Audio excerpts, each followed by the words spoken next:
Hello mga katamang! Ngayon ang araw kung kailan maglilipat si Miss Kim ng kanilang gamit sa bago nilang tirahan. Kaya agad kaming pinapunta ni Miss May upang tulungan siya sa paglilinis at paghahakot ng mga gamit.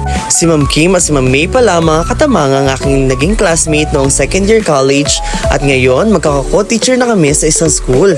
Sa mga oras na ito mga katamang ay binabalot na namin ng mga gamit na pwedeng maibalot upang magkasya sa motor namin mga katamang.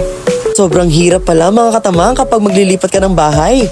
Kaya maswerte na ang may mga sariling bahay at hindi na kailangan mangupahan. Mamimiss ko yung bahay na to mga katamang kasi naging part din ito ng college life namin kung saan dito kami nagbabanding at tumatambay kapag may vacant class kami. Sa mga oras na ito mga katamang ay naibalot na namin ng maayos sa mga gamit ni Ma'am Kim. Sinisimulan ko na ngakuti ng mga basura. Este ang mga gamit ni Ma'am Kim mga katamang para may ayos na namin ang pagkakalagay sa aming mga motor. Kung nagtataka kayo mga katamang kung bakit sa garbage bag namin inilagay ang mga gamit ni Ma'am Kim, ako din ay nagtataka mga katamang. Eme! Hindi! Wala lang talaga kami paglagyan kaya ayan na lang ginamit namin para mapaglagyan ng mga gamit ni Ma'am Kim.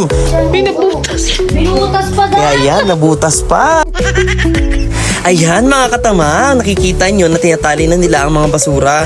Este, mga gamit ni Teacher Kim. Diyan nga pala namin isasakay ang mga gamit ni Teacher Kim. So tag-isa kami ng motor ni Teacher Kim para ihatid sa lilipatan niyang bahay.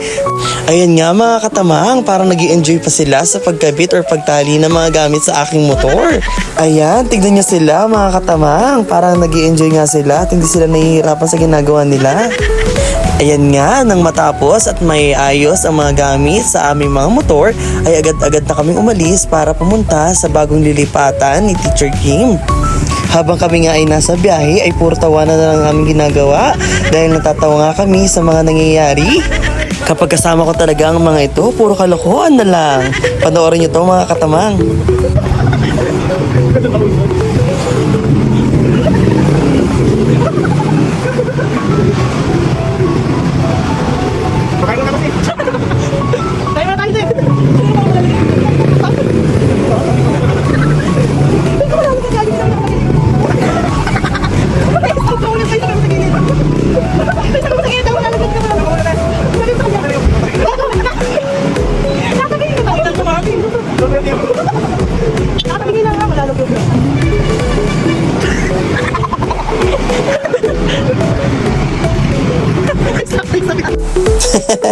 Ayan, tumabingi na nga at muntik pang malaglag mga katamang.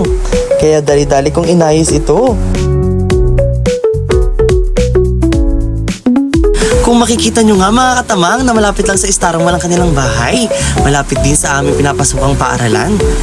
Namimiss ko tuloy mga biglang mga gala namin sa Star Mall tuwing vacant, kung saan kakain kami kung saan-saan, yung tipong mga anak ni Henry C. Fast food dito, fast food doon, kung saan-saan kami napupunta. Ayan na nga mga katamang at nakarating na kami sa bagong lilipatan ni Teacher Kim. Dito nga pala yan, malapit sa palengke namin sa Francisco, sa tabi ng FCPC. Tinanggal na namin sa pagkakatali ang mga gamit para maiakit na namin sa itaas. Sa second floor nga pala siya mga katamang, kaya mahirap iakyat ang mga gamit. Ito nga pala ang itsura ng loob ng bahay mga katamang.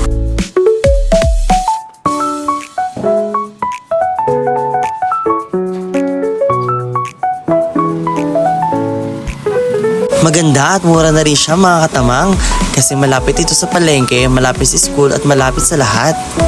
Inakyat ko na nga ang mga gamit mga katamang para makapagsimula na kami makapag-ayos sa loob.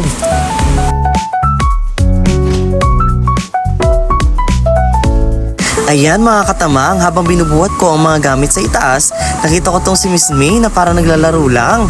Inaayos na pala yung tali na nakakabit sa upuan ng aking motor.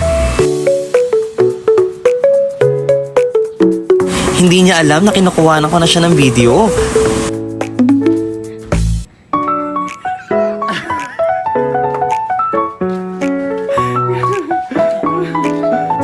Dito nga mga katamang, kinakabitan namin ang wallpaper. Habang kinakabit nga namin ang wallpaper, nagkukwentuhan kami at nagtatawanan. Nag-iisip din kami ng mga pwedeng plano sa darating na pasukan. Ayan nga mga katamang, matatapos na namin ang pagkabit ng wallpaper. Binilhan na rin kami ni Teacher Kim ng Big Bro. Nalagyan na rin namin ng wallpaper ang pintuan ni teacher. Hanggang dito muna mga katamang. Bye-bye! Paalam!